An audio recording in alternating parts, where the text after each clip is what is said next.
welcome to Marilyn Hawes, and welcome again to the most miserable show on earth. But you've seen nothing, folks. It's only going to get better in a worse sort of way.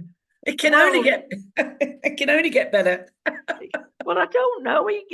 Marilyn, our life is being turned upside down.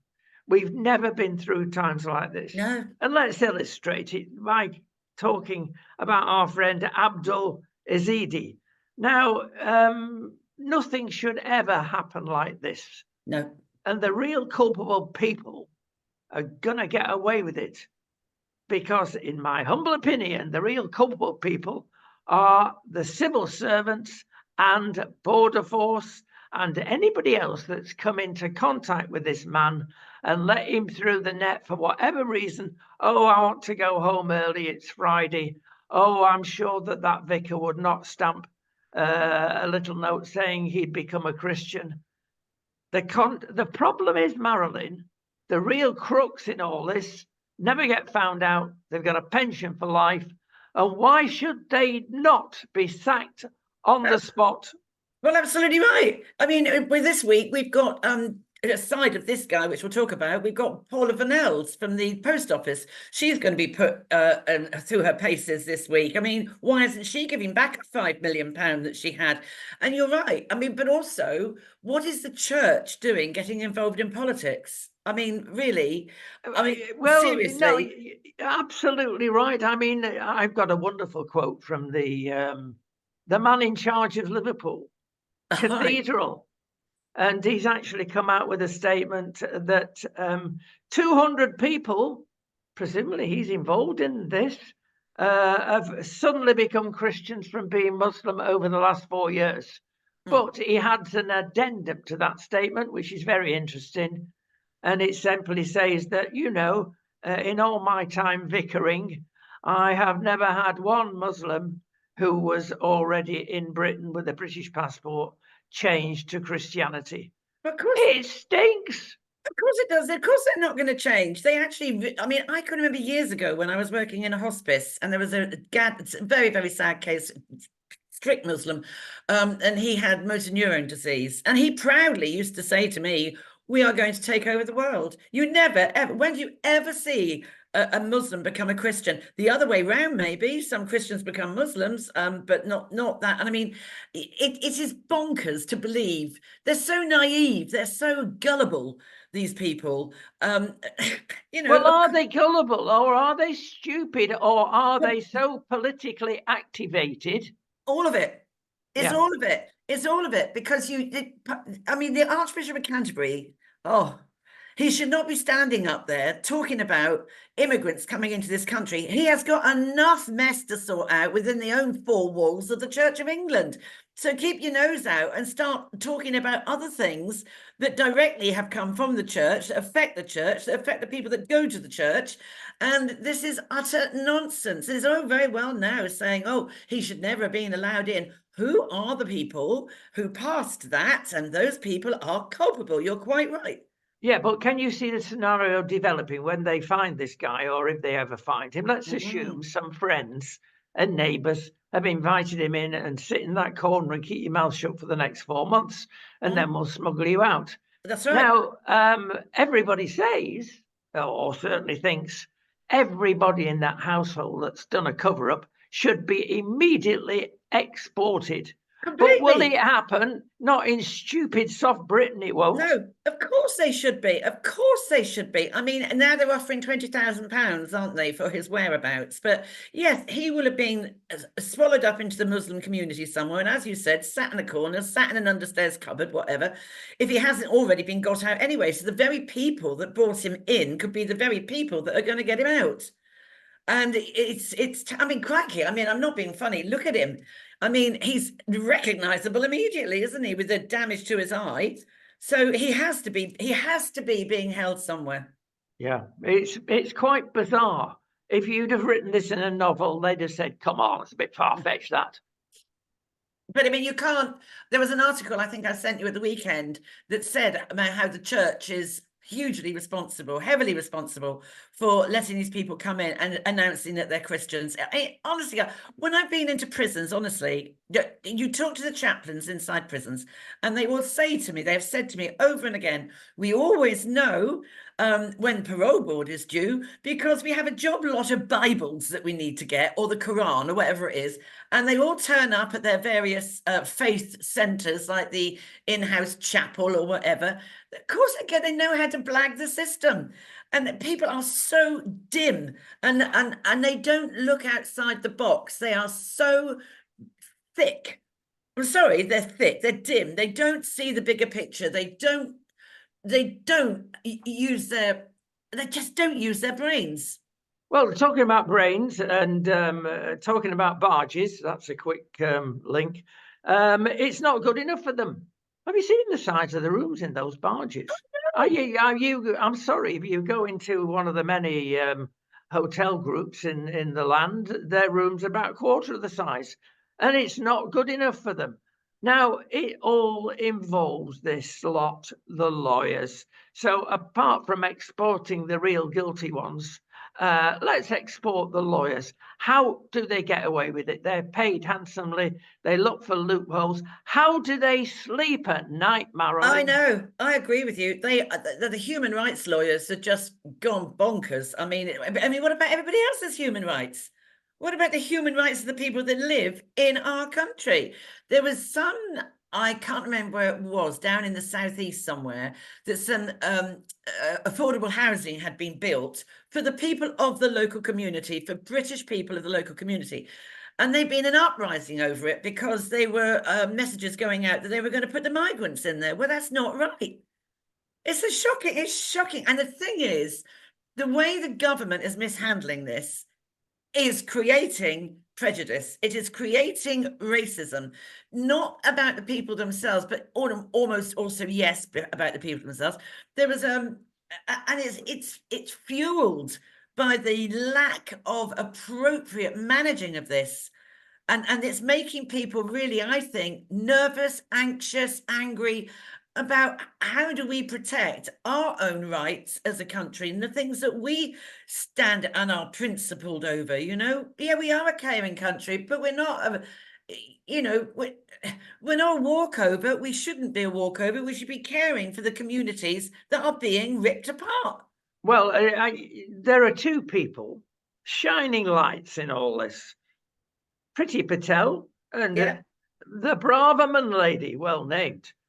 You've got to be a flint-headed, hard-nosed to face that, because, and let's include us in this group, we're called racist the whole time because we dare put our head above the parapet and say, well, look, we've got to see the proverbial elephant in the room, and that is immigration.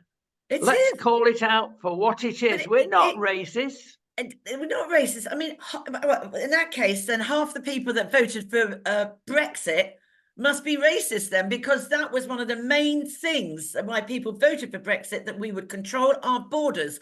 So are they all racist? Everybody that voted for Brexit? I mean, it's about wanting to maintain our individuality for what we are. And our religion, our Church of England, well, like it or not, the Baptist, whatever it is, this is how we are here in the UK. And you couldn't make half this stuff up, could you? No. True. I know my father, when I was a teenager back then, and he and I, we always had lively debates, and he told me I was racist. And I said, I'm not racist, Dad. I'm not racist. I said, the man's got a point. If you look further down the tunnel, he's got a point that if it doesn't, how it could become. And I said, and this, you won't be alive at that time. I will be. It will be my world that's, and we had this ding dong. And I said, okay. You tell me then, Dad, if I come in with a big black man tomorrow and I say I'm going to marry him, what are you going to say? Are you going to open him with welcome arms? Because that's the meaning of someone who isn't racist. Or are you going to say, you can do better, Marilyn? That's the meaning of racist. I am not racist. It's about protecting our own children that are growing up, our grandchildren. I think I told you last week when I took my friend to Luton Airport. Luton railway station. I did not see a white person until I left Luton. Well, they've admitted, they being the authorities, that there are 22,000 identified Islamic extremists living in the United Kingdom. Can I say that is rubbish? Because I'll tell you what the truth is. A third in the last census of those people that were asked the question, do you want a caliphate? In other words, do you want to take over this part of the country or the whole of the country? They either didn't answer, but the least dangerous scenario we have is 1/3 of the Muslim population want a caliphate. You can be darn sure it's half, because the others will keep stum. Yeah. Now, these people, never mind 22,000, are in our midst, and they don't want to be assimilated. Sounds like the Borg, this. It sounds a bit fearsome. Or join the British population. You are a guest. We welcome you, but we don't want to be taken over by you, because we're not stupid. Yes, we are. Oh, we are stupid. We are just so weak. We are, it's just awful. I worry. I do honestly worry for my own grandchildren going forward. I really do. What is it going to look like for them? I really, really do. And that's the thing about, you want to protect our heritage, really. Well, yes, let's dig into this, because this illustrates a number of things. But we've had this horrendous killing of Brianna. Now, transsexual. Let's dig where other people dare not go. Can I say, where are the parents in all this? Because most of the parents, when the child is going through a difficult stage, seem to be now supporting, yes, you can change your sex because it says so on television. And they're encouraging these young girls to participate in sex changes, whether it be body mutilation or at least dressing up in clothes. Now, can I ask the question, was this a trigger, one of the many triggers, because there are quite a few here, for Scarlett Jenkinson to completely lose it? She's another Jamie Bolger, really, isn't she? She's another, or another, what's his name? John Venables. She's another one like that. I mean, it was an excuse, wasn't it? Someone different, someone who was vulnerable. Let's have a poke at that. I mean, I think they had a list of people they were going to attack, weren't they? I mean, and she comes from a very nice, apparently, middle-class family in a nice £250,000 house. So when you sort of look at it and you think, well, did she have a dreadful upbringing? Where did it all go horribly wrong? She wasn't born like it. Something went horribly wrong. And she's the ringleader in all this, in the same way that John Venables was with little Jamie Bolger. She's the ringleader, and that other guy. But Phil, where is this hatred come from? I mean, why? There was a thing on, because this is last year before the online safety bill came out, right? And the mother of Brianna was on BBC yesterday talking to Laura Kunsberg, and she was such a lovely woman. Now, I honestly find it hard to believe that Brianna was a boy. I mean, really did look like a girl. And I do think there are people that are born into the wrong body. I do genuinely think that. But when you've got parents of 4-year-olds saying, oh, they're transgendering, for goodness sake, get a life. But I mean, she looked like a girl, and I think this hatred about anybody, why? They're just two vile people who's not only have they ruined the life of Brianna and her family, but will have their own lives. And what's life going to be like for them in prison? I don't think she'll ever come out. She is so disturbed, isn't she? And getting pleasure from killing someone. I mean, 28 forced forceful stabbings. I mean, her right through her arm, her hand was hanging off. I mean, how I don't know how anyone can We've stab mentioned this anyone. over the weeks and months, Marilyn, that and it's happened again. They just get into the dark web. It's the so dark web, easily done. and exactly. And this is what the mum was saying yesterday, because the online safety bill, Ofcom now should be dealing with all of this, yeah. But this was February last year, so the online safety bill hadn't come in. It's not strong enough. It's nowhere not strong near. enough. It's not strong enough. It's not strong enough. And you can't, like, you can learn. I mean, the interest in that sort of brokenness and weird behavior must have already been there.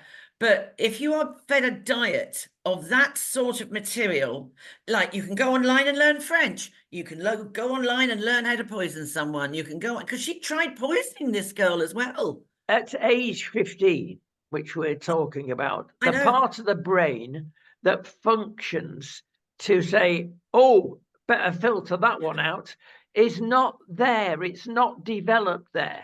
Now, this isn't justifying what she's done, but it's a fact that part of the brain is not cognitive, if you wish, at that time of life. Well, our brain isn't fully developed until we're 25.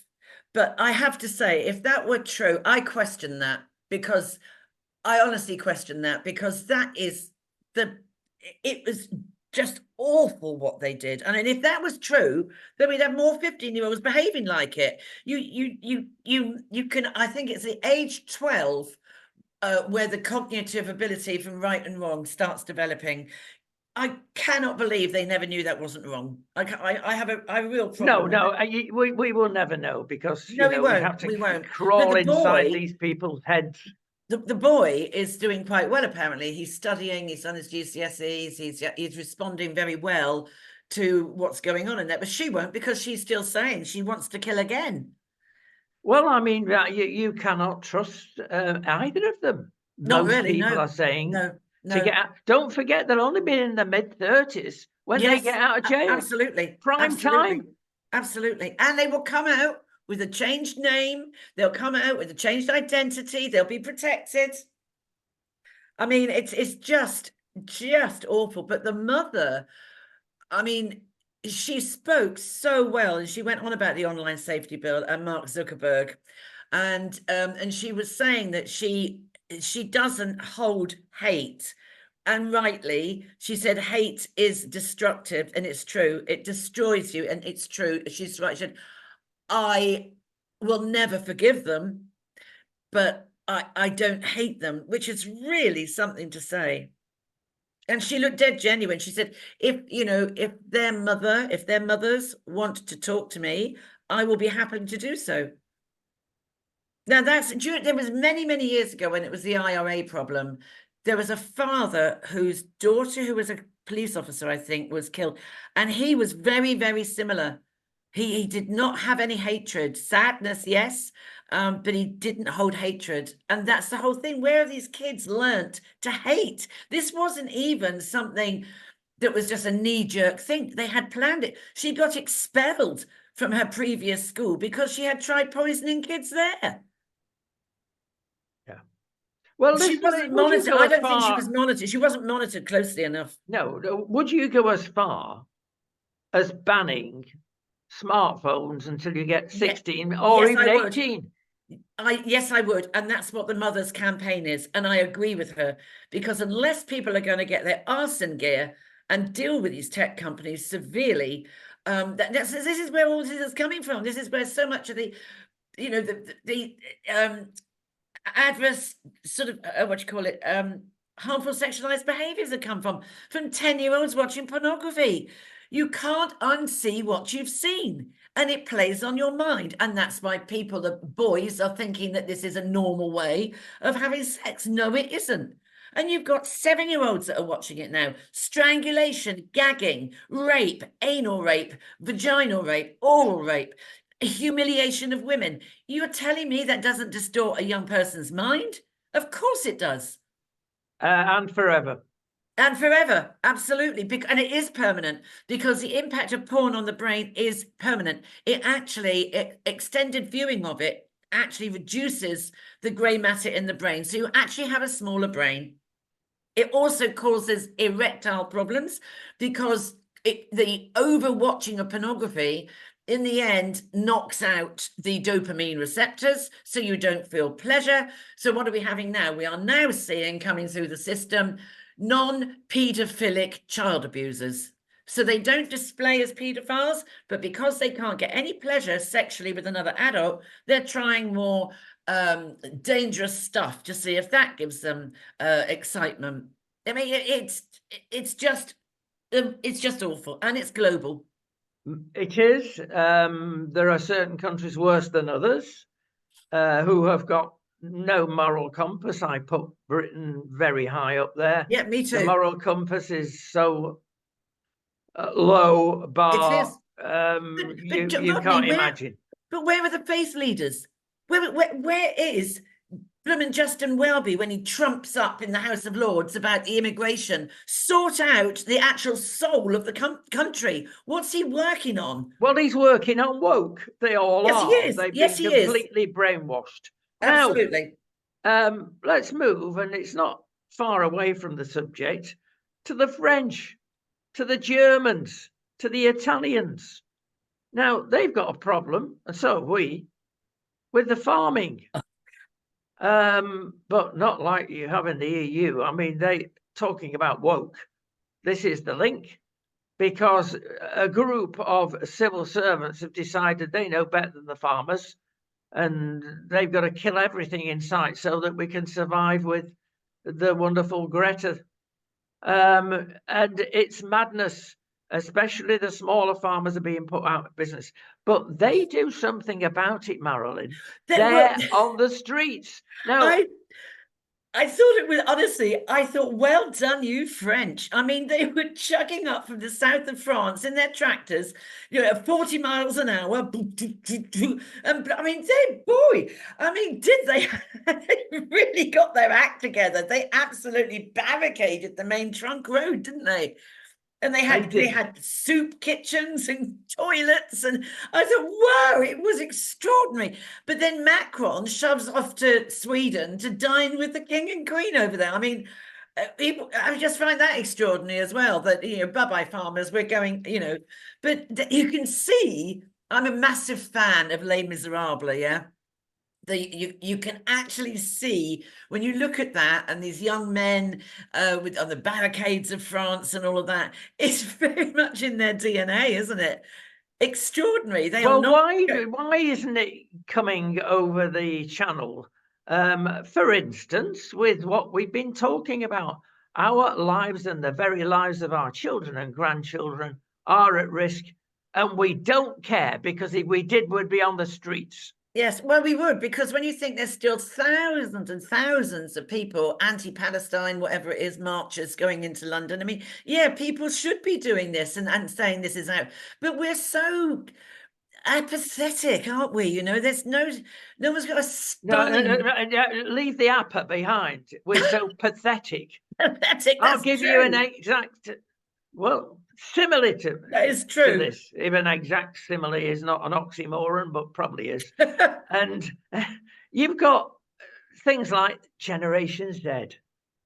Well, a third of them have stopped drinking, and they stopped smoking, even vaping.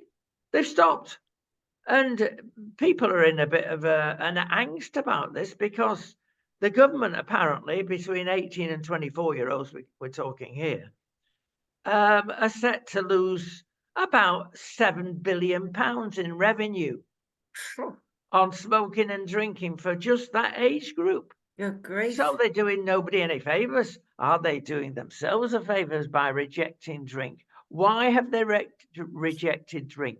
I don't know. It's weird, isn't it? I mean, thank goodness they have, because when my lot were at university, so my lot are now like early 40s and late 30s. Oh my goodness me! I mean, Freshers Week. I don't think they were sober for 1 minute of it, and they were always like. I know my eldest son, who's 42 now. He was out drinking 9 pints a night, in the student bar. But it is weird, because it's a generation thing, I think, because Roger's grandchildren are in their mid-late 20s, and they didn't drink at all. They were all sitting around drinking mint green tea and things like that, and going to yoga, and they just did not have a drinking culture. And I think it's still very similar now.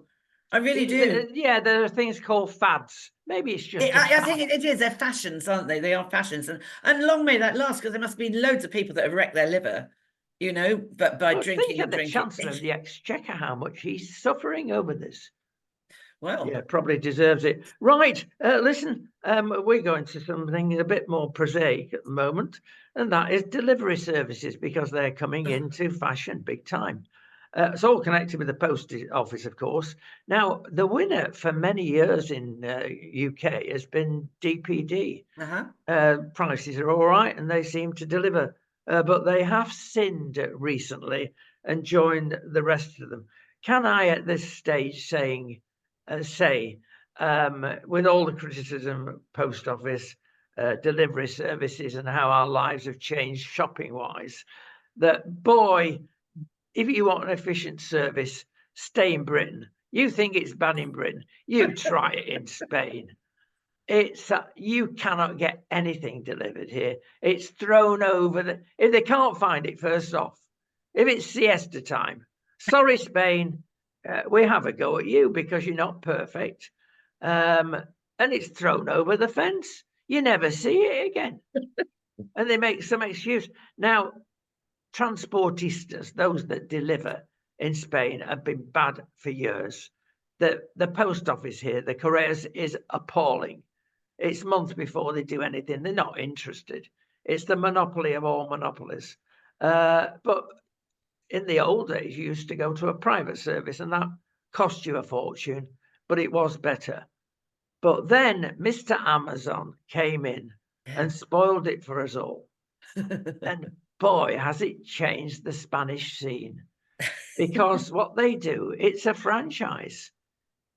People think, oh, it's an Amazon van. Well, it is, but Amazon charge £10,000 a time to have your own Amazon van. Do they? Some people have got 20 and 30 of these.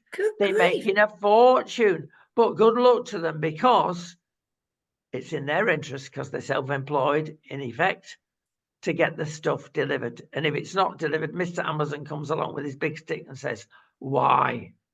So there we go. It does work. Amazon is brilliant. It was brilliant. I mean, you can order something 8 o'clock on a Sunday night, and it'll be with you by midday Monday. I didn't realize it was a franchise. That's really interesting. But I mean, they are fantastic. The ones I don't think are good, which I've had the most problem with, is Yell. Well, I've had quite a few where there's been dodgy drivers that have said they've delivered, and they absolutely haven't. And I lived in a house once where there was CCTV cameras, and it was my son was working in New York, and he'd sent me this Mother's Day present. And on the CCTV, the van had not turned up at all, like they'd said.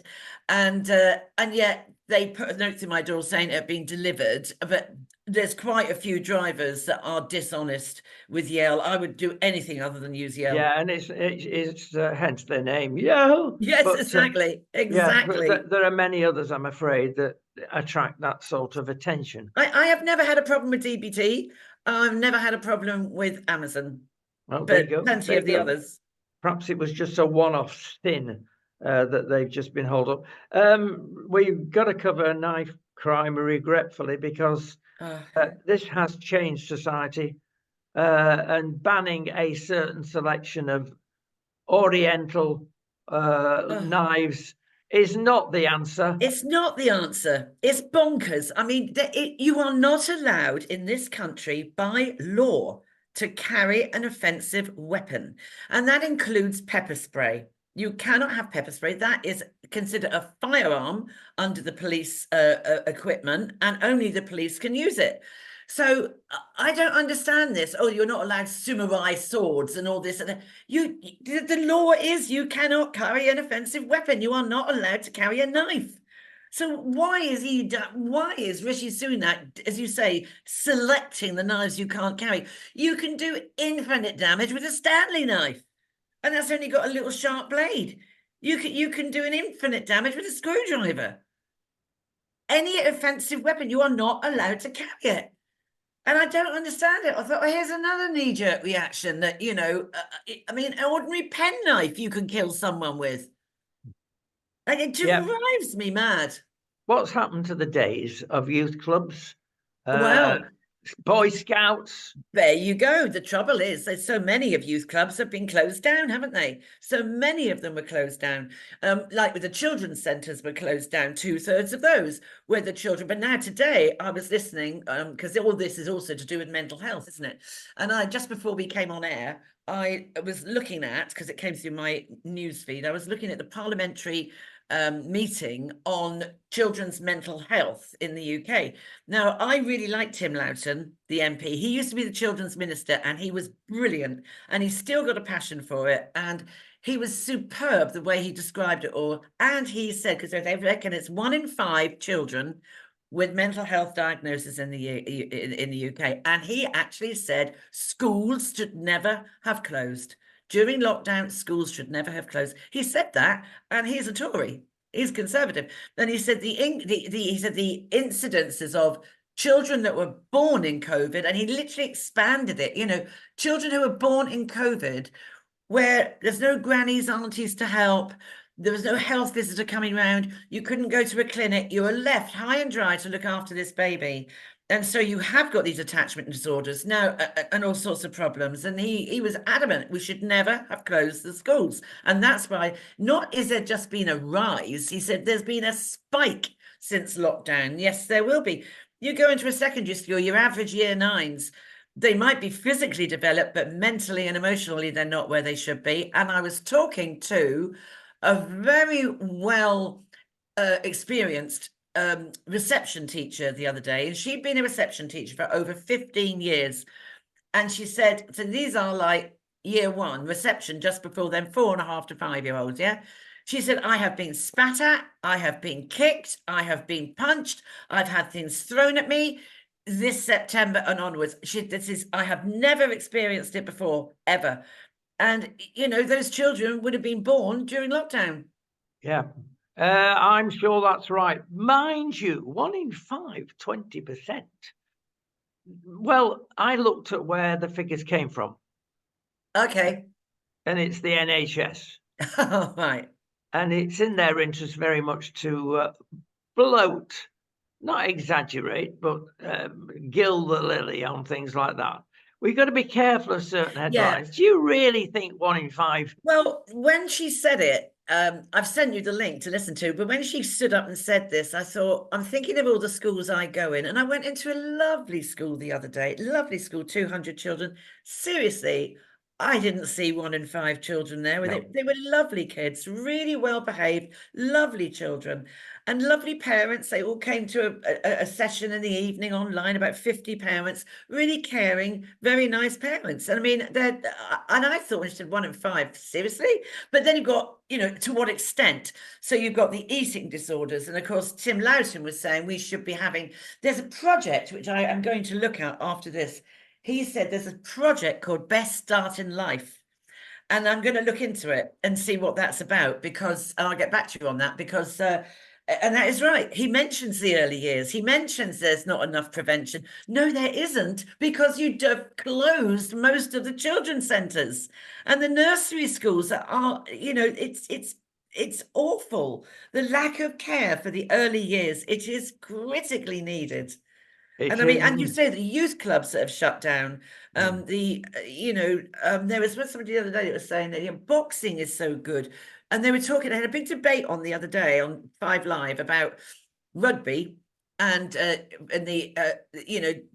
it's a good thing, healthy thing for kids to play tag rugby. There's nothing wrong with that. And if they're teaching rugby in the younger years, when they're like 10, 11 years old, they're not going for the head. They're doing the tackles lower down. And it is a great release for children who are feeling angsty to get it out in a safe place, not going around the streets punching hell out of each other. But, boxing, my son-in-law or a stepson, sorry, stepson. He started up a boxing club in Bournemouth, and his own son wants to do it, but he's got lots of children that have now joined who have been excluded, and they really focus. They're really good at what they're doing, and it's very good for them to get out of that aggression without actually hurting someone. No, it's excellent. I've got a mate, Winston McKenzie, down in London there, that does exactly this with boxing, of course, in Winston's case. And well done him. Interesting you mentioned rugby, because apparently now, according to certain people, academics in universities, you should stop playing rugby because at an early age, getting into a scrum, not that many times they're allowed now, depending on the age, and tackling people, it's going to possibly give you dementia earlier. So there's a big group from academia, as usual, sticking in there. They may be right. Well, there was a lady who's won lots of awards, and so she was so well. She was really nice young woman talking on 5 Live, and she was saying it's not like it was 20 years ago. It's much more, you know, all the safeguards that have been listened to, they've been activated on. And the way children tackle is like round the legs. There's nothing around the head at all, you know. And the tag rugby, there was a guy came on as well that said it's really good for kids, tag rugby. And you know, you can't ban these things, but as it was at one time, yeah, it was bad. I mean, I can't believe that heading a football can do you any good. Not in the old days when they used to have the Leather ones, heavy gosh. dubbing to ball, Yeah. appalling. But has it gone too much the other way, Marilyn? I mean, I watch football quite a lot, and I now see somebody maybe, sadly, having a heart attack Yeah. in the crowd, and the whole match has to stop for 20 minutes. Now, this is where woke comes in again, and where you're not allowed to die in joy, having screamed, "He scored!" No, I jest. But you know what I mean. It's gone completely OTT. Well, yeah, I mean, I think people have got to live, haven't they? You've got to live. You can't put a safeguard into absolutely everything. You wouldn't even cross the road. You wouldn't go out of your house. And for some youngsters, because, you know, young people are very much, aren't they, gung-ho, that stuff in life is not going to impact them. And that is part of your growing up, that you do go to the wire and risk, you know. And some people are extremely, they love that adrenaline rush. I'm not like it, I have to say. I'm really, I mean, I've got a big, I mean, like this of safeguard myself, you know. I would always, you know, what's the risk of me doing this? But I've always been like that. But some people thrive on it, and if that's their choice, then let them do it. You know. But I mean, I think it was way over the top with the conversation, the debate that I heard on rugby, because the people that are doing the training, the real experts are doing the training, and we're actually saying this is how we now teach it, like this. And we don't do the scrums, and we don't do the head, you know, we don't do that anymore. The whole way of teaching youngsters rugby is different. And well, there we go. Listen, time has gone all too quickly once again, but we've got to go out on a statement. And then you go into, where's this come from? Headline. Since 1945 to present day, 9,000 sex abuse people have committed over those many years, probably 10 times that many. So 9,000 by the Protestant Church in Germany. No, we always go for the Catholics, don't we, on things like that? You know, these priests, anywhere where there's control. not getting married. But then I sort of looked, interesting. This, dug deeper. It came from the Catholic Church in Canada. In other words, within the church, there are some very good churches and very good people. Sure. But we've still got some very bad people and very bad churches that all they do, apart from villainous sex, is to get it over on the other side. there's still a big thing, frauds and Catholics, and they will conjure up figures to divert your attention of all this. Well, I had a phone call this morning, first thing this morning, from a guy who went to a Catholic church, Catholic school, and he was the abuser, Thomas Rogers, was convicted last week in Billericay. And he's having a terrible time. The victim's having a terrible time to get support, to get any compensation from the Catholic Church. That there's a whole litany of schools that this man had been an organist in, a music teacher in, and he used to teach children. Can you believe this? Even though when people knew what he was doing, in his little hut down the bottom of the garden, and he was like doing it, but then people were standing up making witness statements. You know, it appalling. I mean, it is just awful. But you know, when I was talking to our safeguarding officer at our church, and because our vicar was really quite young, he's 29, he's gay, he was married to a bloke, but that all went pear-shaped. But I said, you know, surely he's isn't he a bit young to do all the priesty stuff? Like, he's not brilliant at going round visiting very elderly, sick people. Anyway. And then I was told, you know what? This guy has been on every single course of safeguarding and domestic abuse and all the stuff that the Church of England has set up and put in place since the ICSA inquiry, yeah? And she said to me, and this vicar is rare. There's an awful lot of vicars that haven't even embarked on any of it. Now, that is outrageous. And where is Justin Welby? Yes, well, forget your migrants, sort your blooming priests out, your vicars. Well, the church is not having a good influence. Having said that, there are some super churches. Oh, there are. Can I say, usually black in London, that are having a fantastic influence. Yeah. And it's nothing, we keep repeating this, Marilyn, nothing to do with black, white, polka dots. It's to do with the human heart. Absolutely right. Absolutely. But there you go. Right. We'll end on a preach. It's been wonderful speaking to you about all these fantastic events. Well, exhausting, isn't it? But, you know, wouldn't it be lovely if we didn't have a job to do in this way, you know? But unfortunately, people are going to have to start coming out of their rabbit holes and start shouting. Lastly, you mentioned a phrase about 2 minutes ago, that people knew what was going on and said nothing. Exactly. And if we don't say anything more than that today, come on, Britain. If you keep your mouth shut, you're complicit in the crime. Yep. Because you allow the space for that person to operate. Yep. Shame on you. We're going before we get into more trouble. See you next week. Bye-bye. Take care. Bye-bye.